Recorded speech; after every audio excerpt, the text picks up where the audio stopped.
అవినీతికి చిరునామాగా మారిన విడుదల రజని కావాలా, సేవా దృక్పథం కలిగిన గల్లామాధవి కావాలో ప్రజలే నిర్ణయించుకోవాలని గుంటూరు పార్లమెంట్ కూటమి అభ్యర్థి పెమ్మసాని చంద్రశేఖర్ సతీమణి శ్రీరత్న మాధవి సూచించారు. విజనున్న నాయకులు చంద్రబాబుతోనే ప్రజా సంక్షేమం, రాష్ట్ర ప్రగతి సాధ్యమని తెలిపారు. టీడీపీ మేనిఫెస్టో అన్ని వర్గాల ప్రజలకు మేలు చేసేలా ఉందని పేర్కొన్నారు. గుంటూరు అమరావతి రోడ్ లో ఏ కన్వెన్షన్ హాల్లో గుంటూరు నగర విశ్వబ్రాహ్మణ ఆత్మీయ సమావేశం జరిగింది. ఈ కార్యక్రమానికి ముఖ్య అతిథులుగా గుంటూరు పార్లమెంట్ కూటమి అభ్యర్థి పెమ్మసాని చంద్రశేఖర్ సతీమణి శ్రీరత్నం, గుంటూరు పశ్చిమ నియోజకవర్గ తూర్పు ఎమ్మెల్యే అభ్యర్థులు గల్లా మాధవి, నజీర్ అహ్మద్ పాల్గొన్నారు. ఈ సందర్భంగా వారు మాట్లాడుతూ కూటమి ప్రభుత్వం అధికారంలోకి రాగానే విశ్వ బ్రాహ్మణులు ఎదుర్కొంటున్న సమస్యలను పరిష్కరిస్తామని తెలిపారు. అలాగే కమ్యూనిటీ హాల్ నిర్మాణం చేపడతామని వెల్లడించారు. అదేవిధంగా అపర కర్మల సత్రం కూడా నిర్మిస్తామని అన్నారు. చివరికి వైసీపీ నాయకులు అపర కర్మల సత్రం దగ్గర కూడా అవినీతికి పాల్పడటం దుర్మార్గమని ఆక్షేపించారు. ఈ కార్యక్రమంలో విశ్వ బ్రాహ్మణ సంఘం నాయకులు గట్టి శ్రీనివాసరావు, జంపని నాగేశ్వరరావు, పదిరి ఈశ్వరాచారి, కలిచేటి హనుమంతరావు, నాగేశ్వరాచారి, కడియాల సుబ్బారావు, పి వెంకట లక్ష్మణాచారి, మోహన్ రావు, కాజా భరద్వాజ తదితరులు పాల్గొన్నారు. ఇప్పుడు మీరు ఒకటండి మేనిఫెస్టో చూపించారు మీకు ప్రత్యేకంగా.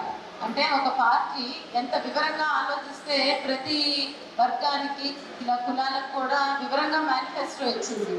సో అలాంటి పార్టీలో ఉన్నందుకు మాకు చాలా గర్వకారణం. అంటే తెలుగుదేశం పార్టీ ప్రతి వర్గాన్ని అంతే సమానంగా చూస్తుంది.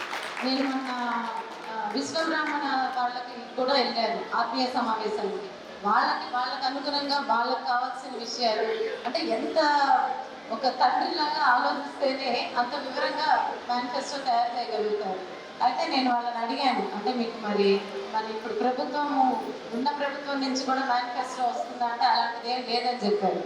సో అక్కడే మనకు అర్థమవుతుంది, కళ్ళు మూసుకొని మన అందరం సరైన పార్టీలోనే ఉన్నాము, ఇదే ఐక్యతతో ముందుకు నడిపిద్దాము, అంతా మంచిగానే ఉంటుందనే ఆశాభావంతో సెలవు తీసుకుంటున్నాను. థ్యాంక్ యూ అండి. మీ అందరూ చూపిస్తున్న ఈ అపూర్వ అభిమానానికి శిరస్సు వంచి నమస్కరిస్తున్నా. గురు బిడ్డలు, గురు శిష్యులు ఉన్నారు మన బ్రహ్మంగారి శిష్యులందరూ కూడా. ఇప్పటికీ నిత్య పూజ జరుగుతూ ఉంటుంది మా ఇంట్లో బ్రహ్మంగారిది. అయితే ఈరోజు రాష్ట్ర పరిస్థితిలో మనం చూసుకుంటే గురువు గారిది ఒక ఉపదేశం గుర్తొస్తుందండి, ఒక మాట గుర్తొస్తుంది. గురు మాట,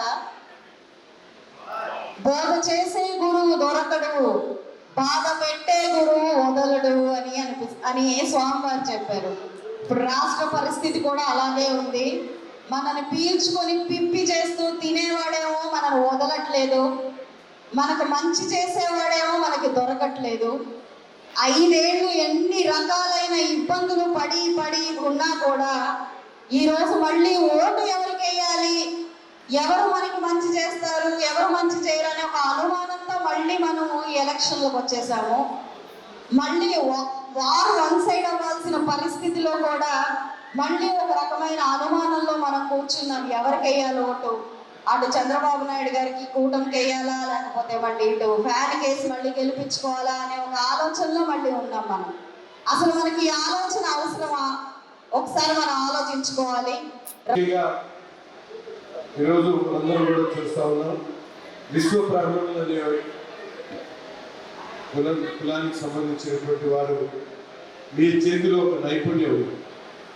ఏదైతే మీరు ఒక బంగారు వస్తువుని దాన్ని ఒక రూపకల్పన చేసేటువంటి కార్యక్రమం మీ చేతిలో జరుగుతుంది. అలాగే విగ్రహాలు కానీ, అలాగే ఏ వస్తువైనా ముడిసరుకున్న దాన్ని మార్చగలిగినటువంటి నైపుణ్యం మీకు భగవంతుడు ఇచ్చినటువంటి విషయం తెలుసు. అటువంటి వారు ఏదైతే మీ వృత్తుందో ఈరోజు రాష్ట్రానికి ఒక విశ్వ బ్రాహ్మణునిగా నేను చంద్రబాబు నాయుడు గారిని పోడాలనుకుంటాను. ఎందుకంటే ఏమీ లేనటువంటి రాష్ట్రాన్ని రూపకల్పన చేసి అమరావతిని సృష్టించినటువంటి నాయకుడు చంద్రబాబు నాయుడు గారిని మీ అందరూ కూడా తెలియజేస్తాను. లేనటువంటి రాజధానిని పెట్టాడు, లేనటువంటి సెక్రటరీని తెచ్చాడు, లేనటువంటి హైకోర్టు పెట్టినటువంటి ఘనత చంద్రబాబు నాయుడు గారు. అందుకని మీతో పాటు ఏ విధంగా అయితే మీ చేతిలో నైపుణ్యం ఉందో, మీరు ఏ విధంగా అయితే శిల్పులుగా విగ్రహాన్ని తయారు చేసి దాన్ని మీరు తయారు చేసినటువంటి విగ్రహాన్ని భగవంతుడిగా పూజ చేసేటువంటి పరిస్థితి ఈరోజు ఉంది. అందుకని మీ చేతి నైపుణ్యంతో మీరు ఇంకా ముందుకు ఎదగాలని